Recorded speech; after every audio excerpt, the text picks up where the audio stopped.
Сәлеметсіздер ме?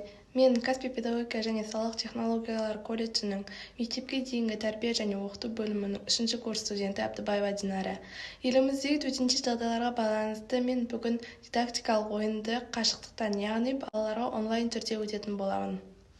Көңіл күйлерің қалай, балалар? Керемет. Олай болса, біз бір ойын ойнайық. Ол ойын ұқсас заттарды тап деп аталады. Ол үшін бізге әртүрлі пішіндер керек. Мен сендерге түрлі заттарды көрсетемін, ал сендер оның қай пішінге ұқсайтынын табасыңдар.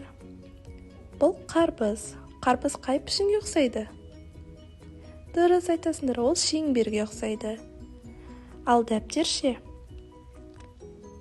Дұрыс, тік төртбұрышқа ұқсайды. Бұл үйдің астыңғы бөлігі қай пішінге ұқсайды? Дұрыс, тік төртбұрышқа. Ал шатыры үшбұрышқа ұқсайды. Терезе бізде төртбұрышқа ұқсайды. Бұл доп шеңберге ұқсайды. Жарайсыңдар, сендер дұрыс тауып келе жатсыңдар. Ал қияр ше? Дұрыс, қияр сопақшаға ұқсайды.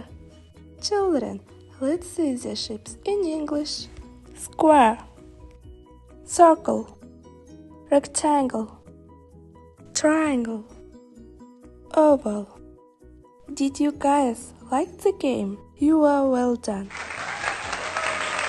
Осымен біздің дидактикалық ойынымыз аяқталды. Сау болыңыздар, балалар.